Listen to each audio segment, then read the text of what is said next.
So welcome to Home Lab 2. Today's video topic started for me around 2018 when I found a YouTube channel doing videos on what was new Chinese X79 and X99 motherboards. His Home Lab server and gaming PC builds inspired an entire line of PCs we sold in my shop, and we have since sold dozens of new Chinese motherboards built with salvaged chipsets.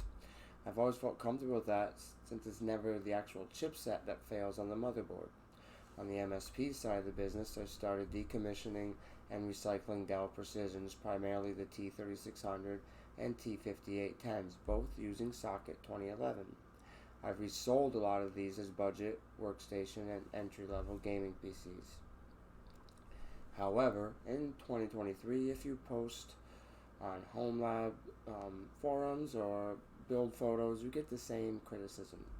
Power consumption, that you're wasting too much power on these old chips, that the lack of AVX makes them useless in stuttering in gaming, or AVX2 rather, and you're missing out on a lot of performance found on the modern platforms, which then leads to you could have just built a Ryzen system for the same or less money. Did you buy or build anything today with socket 2011? Well, the power consumption thing I can't really defend. I can look through my Cinebench R15 test results and see the Ryzen 3500 sits between an E5 1650 and E5 1650 V3. All three CPUs have 6 cores, however the Ryzen is not hyper-threaded, so has half the threads and uses half the power for the same performance. Now I accept that and I don't care. The 1650 is an $8 CPU and power usage is not something I'm concerned with. Between Home Lab 1, Home Lab 2, and the office, there's 2 different power companies, and none of the bills are impacted enough for me to care. Not going to happen. We all have different life views. You can comment how I'm ruining the environment with my multiple home labs. How it's not fair I have 2 wives when you can't find one spouse. All while keeping your mom awake, angrily typing on your loud blue mechanical keyboard at 2 a.m. from her basement.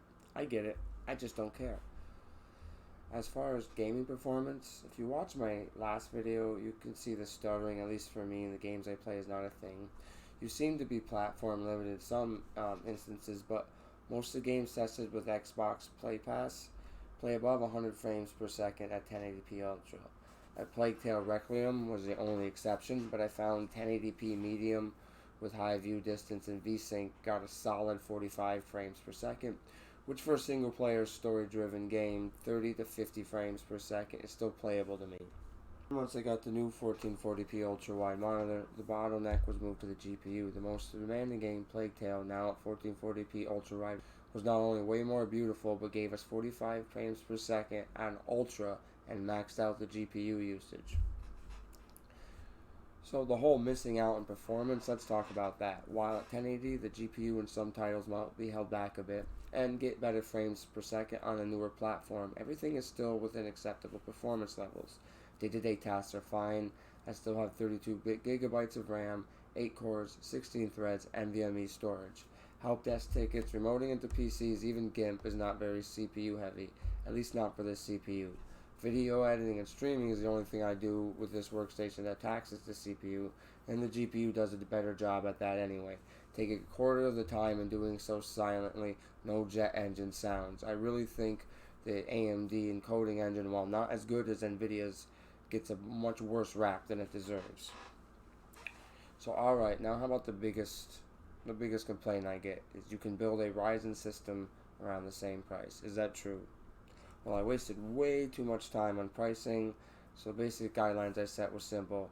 Amazon or eBay only, US sellers only, must be high rated seller with at least 12 in stock. This will exclude special pricing and unicorn deals. A complete T3600 with a RX 5600 XT, 32 gigabytes of RAM, 512 gigabyte SSD, and an E5 1650 or E5 2690, as they're both around the same price. The E5 2690 is 8 cores, 16 threads with 5 more megs of cache instead of 6 cores and 12 threads. So I think it's the better deal. That entire system will run about $285, $75 for the base computer shipped, and then after all the upgrades, you're looking at $285 again with all the components bought from reputable sellers that have many in stock, so this isn't one-time pricing. And T5810 for the same specs, except it's Haswell, and E5 1650 V3 is around $385. For the custom builds, the base I'm gonna assume was $280. 12GB SSD I included with the T3600 pricing, 5600 XT I used in that pricing, and a case, power supply, and cooler that I used in this build, my most recent X79 build. That gives it about the same wattage, maybe a little bit less wattage, because you're typically about 600 watt gold rated power supply, and I think that build for $40 I got a 500 watt bronze rated power supply. $280, and then you're going to have to add in your motherboard, CPU, and RAM, so that'll be the only difference between the custom build pricing. So X79, you're looking at about $10 for E5 1650 or 2690. You're going to look about $65 to $75 for the motherboard, and $25 for the 32GB 1600 ECC registered DIMMs. That puts you about $100 for the motherboard, or $380 for a complete system. X99, the E5 1650 V3 will run you about $40. A motherboard 85 to 109, and 32 gigabytes of ECC DDR4 is $50, and that is where X99 does fail to Ryzen, because a used Ryzen 3500 you can get for $60, so only $20 more than your 1650 V3. A new B550 motherboard is $85, around the same price as a low-end X99 Chinese motherboard, and a brand new B550 motherboard, which will be basically one of the last chipsets released on AM4, for as low as $109. This motherboard right here, Amazon, $109. The 32 gigabytes of DDR4, if you want to run 2133 cheap kit, $60. But I actually found a seller with over 12 kits of 32 gigabyte 3600 Corsair Vengeance memory for $72. That means you could be in a Ryzen system with just a used CPU and brand new everything else for around $485 or $200. When does X79 or X99 make sense anymore?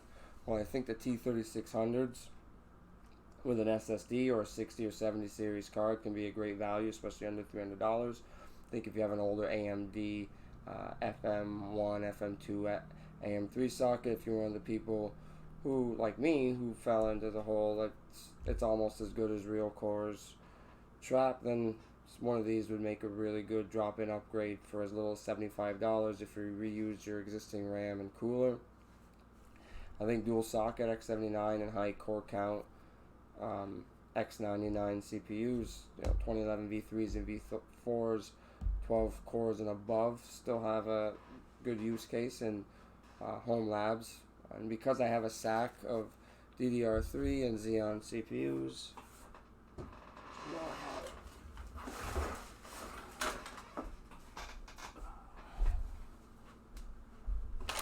but I still have this stack ECC memory and Xeon CPUs to get rid of. You will probably see some Chinese X79 and Dell Precision rebuilds on this channel for some time and on my company's social media, but I think for most people, used Ryzen makes more sense. Now I'm off with my stack of RAM and my ancient 2011 Xeons. You have a good one, and to quote Jim Cornette, thank you, bye.